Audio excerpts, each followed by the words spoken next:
сложил на първо място нещо, което е най-важно за мен и то е Бог.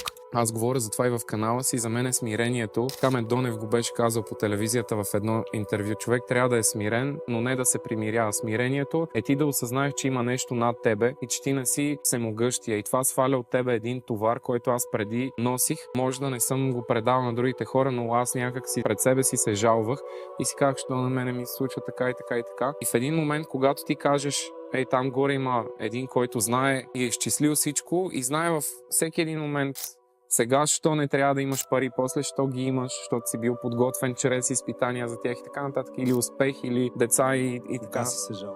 Не случайно те питам. По-скоро като мисли, разбираш, като... Кога си се жал, защото поглеждайки от днешна дата, аз мога да посоча много малко селфмейт хора, които са успяли да стигнат до там, докъдето си ти в момента. Имаш успешна кариера. Ти си постигнал нещо, което си мечтал. И в момента единственото май, за което мога да се жалваш, е колко време имаш да го направиш.